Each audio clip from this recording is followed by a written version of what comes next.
तो हनुमान जी ने कहा नहीं, तुम कुपथ्य छोड़ दो। क्या कुपथ्य? त्यागहु तम अभिमान। अभिमान ही कुपथ्य है, और अभिमान का कुपथ्य होने के कारण अगर तुम्हें कोई दवा भी दी जाए तो तुम तो अभिमान के कारण उस दवा में ही दोष निकाल दोगे। इसलिए अगर तुम्हें पथ्य करना है तो त्यागहु तम अभिमान। और वैद्य, कई वैद्य तो बड़े कठोर बताते हैं, ये छोड़ो ये छोड़ो ये छोड़ो। हनुमान जी ने कहा कि मैं ये भी नहीं कहता हूं कि पूरा अभिमान तुम छोड़ दो, ये तो बड़ी कठिन सी बात है। त्यागो तम अभिमान। सतोगुणी अभिमान रहने दो, रजोगुणी अभिमान को भी आप नष्ट न करो, पर ये जो तमोगुणी अभिमान है इसे छोड़ दो। और दवा बता दिया, क्या? मोहमूल बहुशूल त्यागो तम अभिमान। दवा बोले भजहु राम रघुनायक कृपा सिंधु भगवान। भगवान की भक्ति ही इस रोग की दवा है।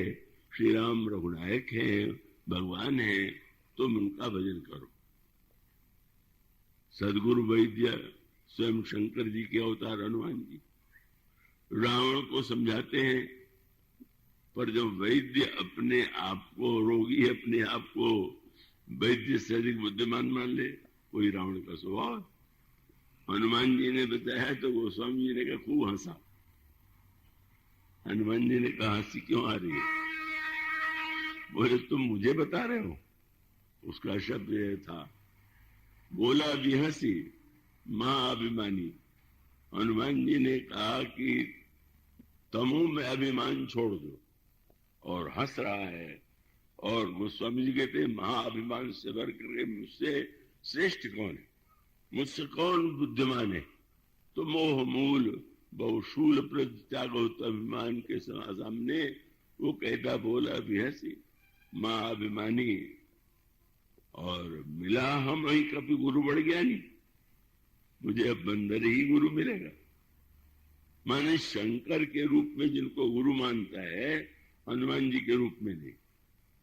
उसका कारण यह है कि शंकर जी को महिमा में रूप में देख करके उन्होंने गुरु बना लिया है, लेकिन हनुमान जी के प्रति भावना नहीं।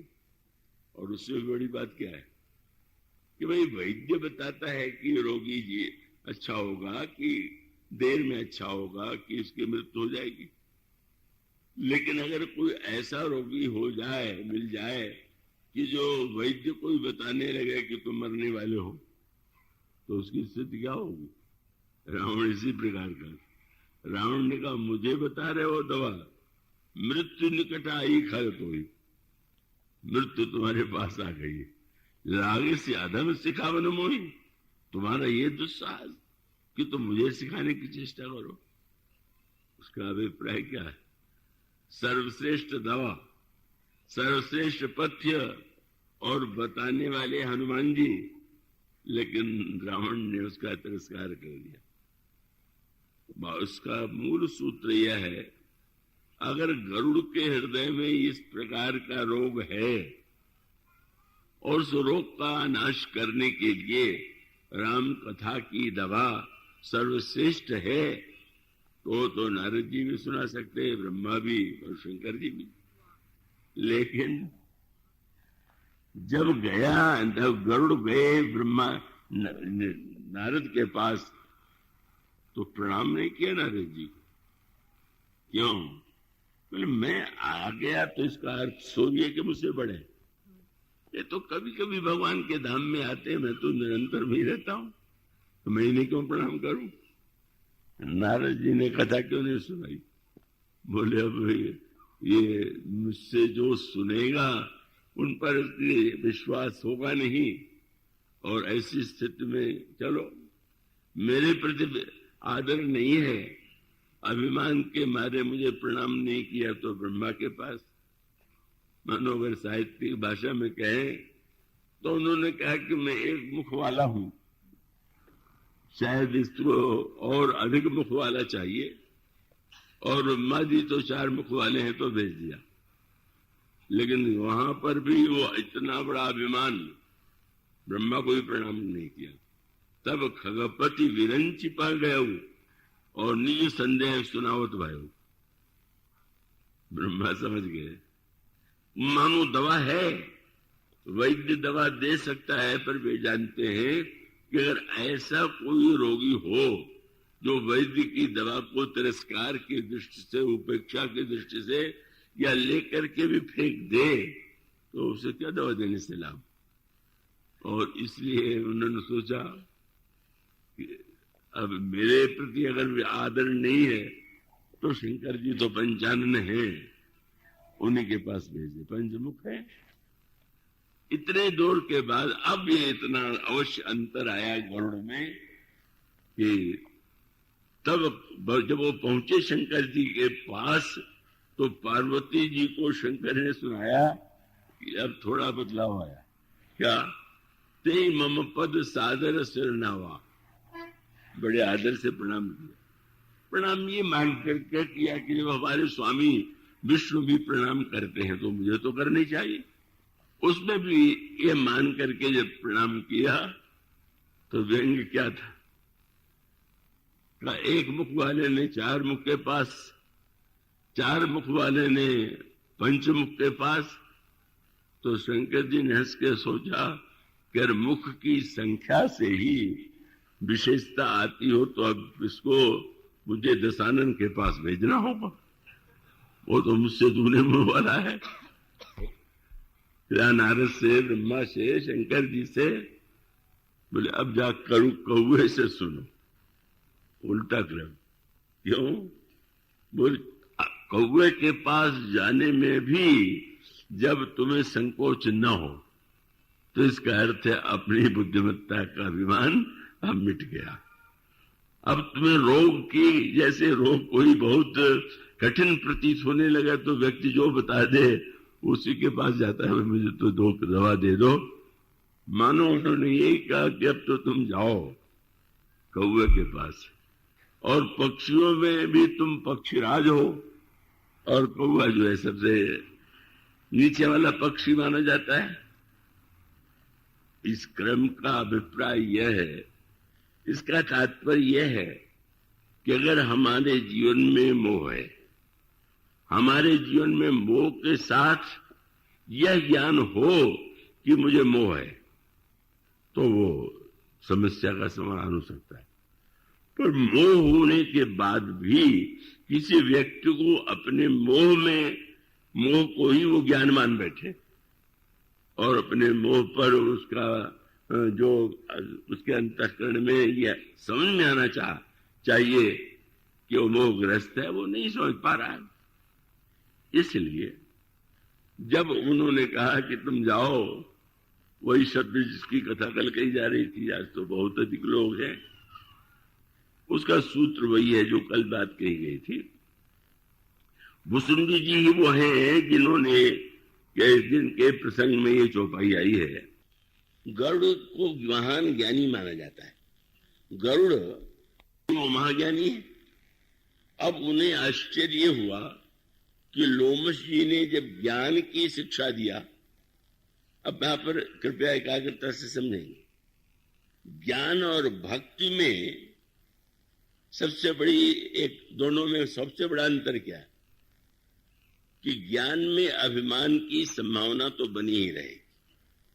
जहां व्यक्ति को ये लगेगा कि मैं ज्ञानवान हूं, मैं बुद्धिमान हूं, तो ज्ञान के साथ अभिमान की समस्या बहुत अधिक है। और भक्ति जो है उसमें अगर अभिमान आ जाए, उसका सीधा सा तात्पर्य कि अगर वेदांत में ये कहा जाए कि तुम तो ब्रह्म हो, तुम तो ब्रह्म से अभिन्न हो। जब वेदांत में जो 4 महावाक्य कहे जाते हैं, उन वाक्यों में एक वाक्य यही है कि जहां पर गुरु शिष्य से कहता है तत्त्वमसि, वह जो ब्रह्म है वो तुम ही हो। और महर्षि लोमश जी ने भी भुसुंडी जी से यही कहा था कि सोते तो हिताही रे वेदा, ब्रह्म में और तुम में रंच मात्र कोई भेद नहीं। तो इसी प्रकार से ज्ञान दीपक में भी बताया गया कि जब ज्ञान का दीपक जलता है तो भेद बुद्धि बैठ जाती है, ये ब्रह्म अलग है और मैं अलग हूं, दोनों में भेद है। तब उसके अंतःकरण में उदय होता है सोहम अस्मि, स अहम अस्मि, वह मैं ही हूं। सोहमस्मिति वृत्ति अखंडा, दीप शिखा सोई परम प्रचंडा। अब स्वाभाविक रूप से अगर यह कोई व्यक्ति दोहराने लगे कि मैं ब्रह्म हूं, शास्त्र वेदांत में ये कहा गया कि जीव ब्रह्म ही बना पर है, जीव ब्रह्म में रंच मात्र कोई भेद नहीं, तब बड़ी सरलता से व्यक्ति में अभिमान आ जाएगा। और अभिमान आ गया तो आपने देखा होगा कि कई बार जब कई दवा ऐसी होती है कि जो लेते ही रोगी उल्टी कर देता है, और तब डॉक्टर के सामने समस्या आती कि तो दवा उसको हो ही नहीं, बदलो दवा। तो ये एक ऐसा रोग है कि जिसमें दवा जो है काम नहीं करती, उल्टी हो जाती है, और वह है अभिमान का रोग। अहंकार आते दुखद डमरुआ। अहंकार माने यह अहंकारी जितना बमन करता है, कह करता है, मुख से दवा को निकाल दिया, निकल गया, तो उसका अभिप्राय यह हुआ कि अगर व्यक्ति के जीवन में यह स्थिति आ गई, अहंकार की स्थिति है, तो उसका अभिप्राय है कि वो दवा भी नहीं ग्रहण करेगा, दवा को भी वो उगल देगा। और तब ऐसी परिस्थिति में सबसे पहले तो वो दवा वो ले, दवा उसको पचे, और इसलिए ज्ञान के संदर्भ में अभिमान का प्रश्न ही नहीं। अब निश्चित रूप से अभिमान की संभावना है, पर भक्ति जहां पर अभिमान है वहां तो भक्ति हो ही नहीं सकती। इसलिए अपने ध्यान से यदि पढ़ाओ तो आपको रामायण में दुआ मिलेगा। जब हनुमान जी ने प्रभु से पूछा कि महाराज आपकी भक्ति कैसी होनी चाहिए, तो भगवान ने कहा मेरी अनन्य भक्ति करना चाहिए। अनन्य भक्ति का क्या रूप है? तो भगवान ने कहा सो अनन्य असी जाके गति न टरई हनुमंत। क्या? बस यहां पर वही भक्ति का सूत्र है। वेदांत कहता है जो कुछ है सब ब्रह्म है, मैं भी ब्रह्म हूं। भगवान ने हनुमान जी से कहा तुम ये मानो कि सब कुछ भगवान है, पर मैं दास हूं। वहां पर उस दोहे में लिखा हुआ है सो अनन्य से जाके मति न टरई हनुमंत, मैं सेवक सचराचर रूप स्वामी भगवंत। सारा संसार भगवान का रूप है और मैं सेवक हूं। तो देखिए प्रभु ने ये जो बात कही तर्क से तो सही नहीं जान पड़ती। क्यों? अगर सारा संसार ब्रह्म है तो वो व्यक्ति जो कहने वाला है वो भी संसार में एक है और वो भी ब्रह्म है। पर भगवान जब हनुमान जी से कहते हैं कि ना, वह अपने को ब्रह्म न माने, सारे संसार को भगवान माने, पर अपने को सेवक माने। मैं सेवक सचराचर रूप स्वामी भगवंत। और इसका अर्थ वही है जो अभी आपके सामने बात चल रही थी कि ज्ञान में अभिमान की संभावना है, पर जहां पर व्यक्ति ने यह मान दिया कि मैं तो दास हूं और ये संसार भगवान का रूप है, दूसरों में भगवान को देखे, अपने को भगवान मान करके अभिमानी न हो जाए। भगवान ने हनुमान जी को भक्ति की जो ये व्याख्या सुनाई, उसका अर्थ है भक्ति में अभिमान का विनाश। अभिमान रहित होकर के जब कोई व्यक्ति मानता है कि मैं तो जीव हूं और भगवान तो हमारे स्वामी है, तो उसके हृदय में अभिमान कैसा? और इसलिए यह जो स्वस्थ सिद्धांत है, यूं कह सकते हैं जैसे प्राचीन काल में योद्धा जब लड़ने जाते थे तो शरीर में कवच धारण कर लेते थे। कवच क्यों? शरीर बना हुआ है रक्त मांस आदि से, वो कोमल है, और सामने वाला योद्धा जब युद्ध में आक्रमण करेगा तो आप उस पर आक्रमण करेंगे तो वो भी करेगा। तो उसका अगर शस्त्र शरीर पर लगा तो शरीर से रक्त बहेगा या कटेगा। तो जैसे प्राचीन काल में एक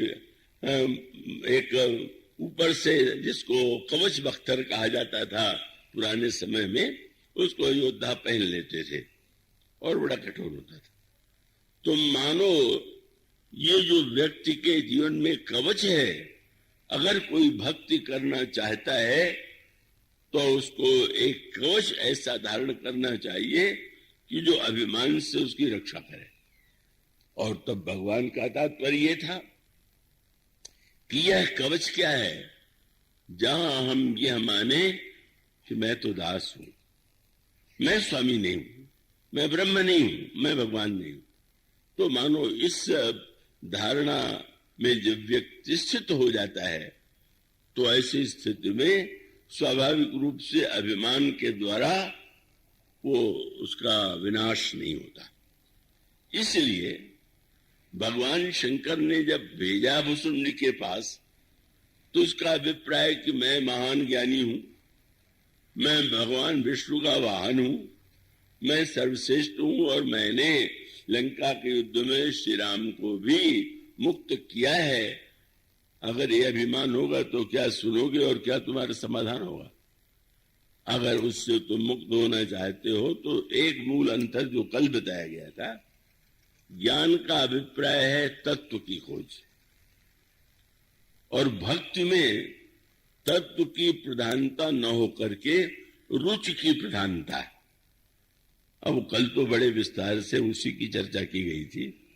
इसका अभिप्राय दृष्टांत के रूप में यूं कहें कि जितने गहने हैं वो सब सोने के, पर सोने के होते हुए भी गहने का वो ये आवश्यक नहीं कि जो व्यक्ति खरीदने जाए का वो व्यक्ति ये मान करके लेने लगे गहने को कि ये सब सोने के हैं। वो तो सोना उसको चाहिए तो उसकी आंखों को जो सुंदर लगे और जिस अंग में वो सोना पहनना चाहता है। अगर वो गले में चाहता है तो हार चाहिए, अगर हाथ में चाहता है तो उसे कंकड़ चाहिए। तो यूं कह सकते हैं कि एक में सत्य तो यही है कि सोना तत्वतः वो सोना। वो व्यंग में कथा कही जाती है कि किसी के पास गणेश जी की मूर्ति थी सोने की और चूहे की मूर्ति भी सोने की। कभी इतनी दरिद्रता का संकट आया कि उसने ही ये सोचा कि भाई अब क्या करें, अभाव है तो बेच दें। और बेचने जब गया तो जो लेने वाला शराब था उसने ये कहा, संयोग से गणेश जी और चूहे का जो तौल था बिल्कुल बराबर था, और जब उसने दोनों का दाम बराबर बताया तो ग्राहक बिगड़ गया। तुम इतने बुरे व्यक्ति हो कि कहां गणेश जी और कहां चूहा, दोनों का दाम बराबर बता रहे हो। तो उसने कहा मैं गणेश जी और चूहा नहीं खरीद रहा हूं, मैं तो सोना खरीद रहा हूं। सोना जो है उसमें कोई अर्थ नहीं है, वो तो तौल की प्रधानता है। स्वर्ण मानो धातु है और आभूषण माने स्वर्ण को हम आभूषण के रूप में धारण करके आनंदित होते हैं, गौरव का अनुभव करते हैं।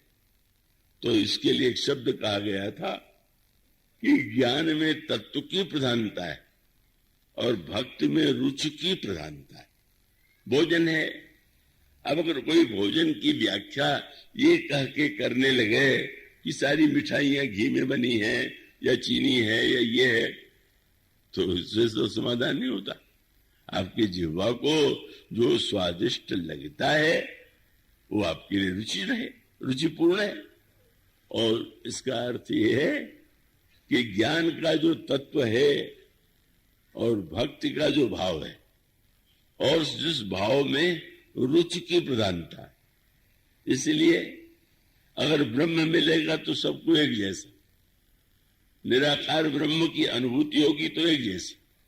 पर साकार की भगवान राम लंका युद्ध करके लौटे, अब अयोध्या के इतनी बड़ी संख्या में नागरिक स्वागत करने के लिए उमड़ पड़े।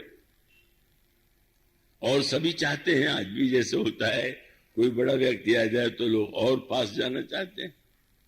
अयोध्या के सारे नागरिक उमड़ आए, लेकिन अब लगा कि हम विमान तो दूर है, पर गोस्वामी जी ने कहा कि प्रभु ने एक अनोखा खेल किया। क्या बोले? प्रेमातुर सब लोग निहारी, कौतुक कीन कृपाल ठरारी। भगवान ने कौतुक किया। क्या बोले? अमित रूप। जितने अयोध्या के नागरिक थे, भगवान ने उतने रूप बना लिए।